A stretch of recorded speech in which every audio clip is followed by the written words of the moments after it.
Assalamualaikum warahmatullahi wabarakatuh. Perkenalkan, nama saya Zahira Alam, NIM 24046131. Saya dari Prodi Pendidikan Sejarah. Di sini saya akan mempresentasikan tugas makalah dengan mata kuliah Bahasa Indonesia, dosen pengampu Ibu Delsi Arma Putri, MPD. Saya akan mempresentasikan judul makalah yang berjudul Kerajaan Kediri. Yang pertama bisa dilihat yaitu di bagian awal makalah terdapat cover. Yang pertama ada judul makalah yaitu Kerajaan Kediri. Ada logo makalahnya, itu ada logo makalah. Di sini setelah cover terdapat kata pengantar. Ya, ini ada kata pengantar. Sesudah kata pengantar itu terdapat daftar isi. Ini ada daftar isinya. Baiklah, di sini saya akan mempresentasikan sedikit latar belakang dari Kerajaan Kediri. Pada tahun 1041, Airlangga mengundurkan diri dari kedudukannya sebagai raja.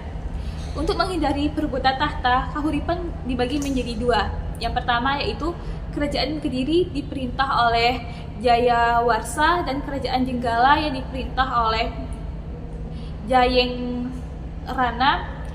Ibu kota Kerajaan Kediri bertempat di Daha yang berada di daerah aliran Sungai Brantas.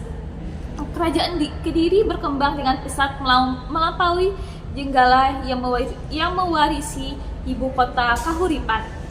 Salah satu penyebabnya adalah kemampuan Raja Kediri dalam mengalihkan pusat perdagangan internasional dari pelabuhan Hujung Galuh di Kahuripan di wilayah kekuasaan Kediri, yaitu pelabuhan Canggu. Selain mengembangkan perdagangan, Kerajaan Kediri berhasil meningkatkan pertanian. Hal itu antara lain dapat dibaca dari prasasti Sirih Keting yang berangka tahun 1104 Masehi. Dalam prasasti itu dimuat bahwa Kerajaan Kediri telah meraih prestasi yang hebat sehingga memperoleh hadiah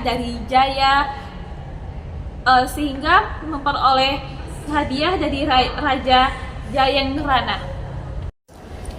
Di makalah ini terdapat rumusan masalah dan tujuan dari makalah ini.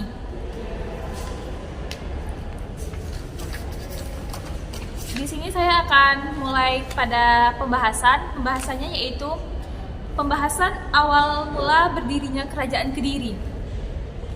Letak Kerajaan Kediri berada di Jawa Timur, berpusat di Daha atau sekarang kita kenal dengan Kota Kediri. Asal-usul kota Daha berasal dari Dahanapura, artinya kota api. Mengenai lokasi Kerajaan Kediri ini bersumber dari salah satu prasasti peninggalan yang berhasil ditemukan, yakni Prasasti Puwatan. Prasasti ini dikeluarkan oleh Raja Airlangga, raja pertama sekaligus pendirinya. Namun, yang menarik di sini adalah sebelum pusat ibu kota berada di kota Daha, ternyata keberadaannya di wilayah Kahuripan. Hal ini sesuai dengan isi prasasti tersebut yang dikeluarkan pada tahun 1042 dan berita Serut Calon Arang. Yang kedua adalah perkembangan Kerajaan Kediri. Pada awal perkembangannya, Kerajaan Kediri yang beribu kota di Daha tidaklah banyak diketahui oleh orang.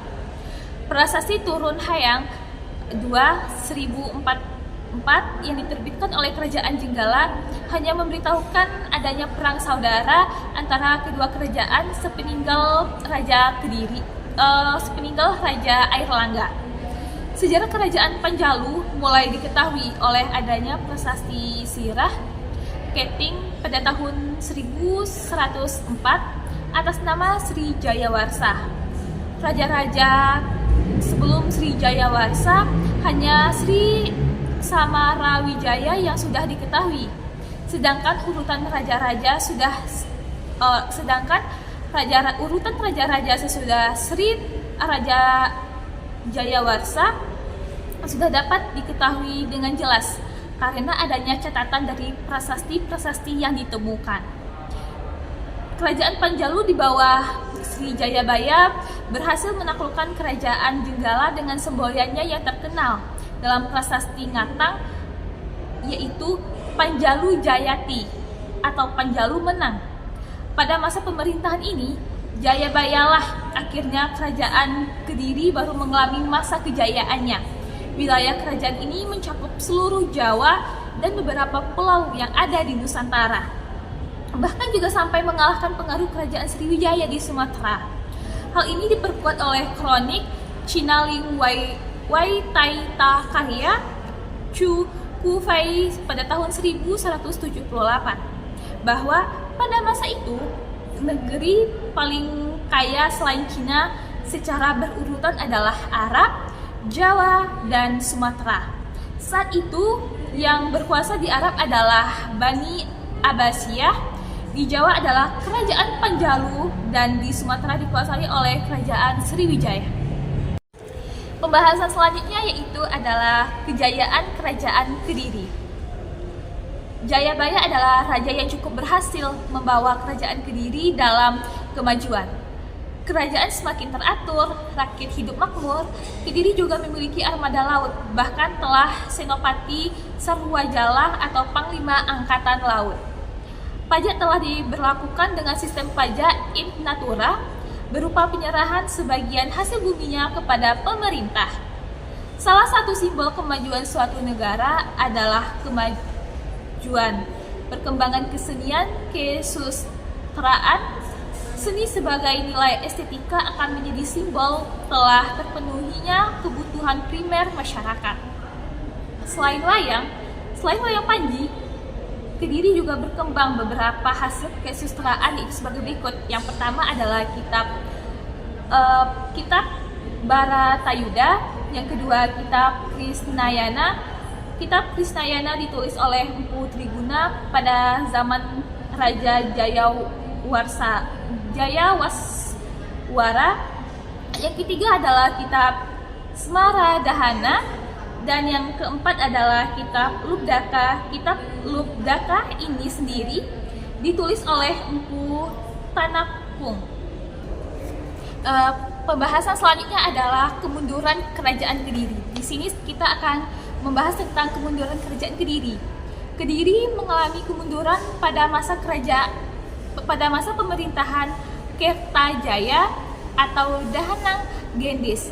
Pada masa pemerintahannya, banyak rakyat dan para pendeta atau kaum Brahmana yang tidak suka. Kemunduran Kerajaan Kediri ada beberapa faktor yang terjadi. Faktor pertama adalah konflik internal kerajaan. Salah satu penyebab utama kemunduran Kerajaan Kediri adalah adanya konflik internal yang berkelanjutan. Perebutan kekuasaan antara Sri Aryaswara dengan Jayabaya yang menyebabkan perpecahan di dalam istana. Konflik ini melemahkan struktur pemerintahan dan menghabiskan banyak sumber daya kerajaan. Yang kedua adalah melemahnya sistem ekonomi. Sistem ekonomi Kerajaan Kediri yang awalnya awal mulanya kuat, sekarang telah melemah akibat berkurangnya aktivitas perdagangan. Hal ini disebabkan oleh menurunnya kepercayaan pedagang asing terhadap stabilitas kerajaan dan munculnya pelabuhan-pelabuhan baru di wilayah lain yang lebih menjanjikan.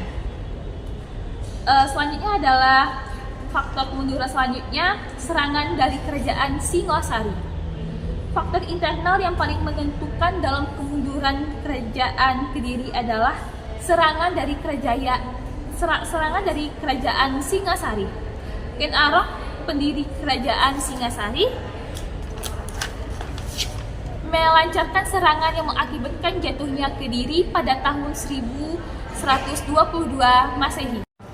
Baiklah, kesimpulan dari makalah Kerajaan Kediri ini, kita dapat menyimpulkan bahwa Kerajaan Kediri merupakan salah satu kerajaan penting dalam sejarah Indonesia, khususnya pada periode Hindu-Buddha.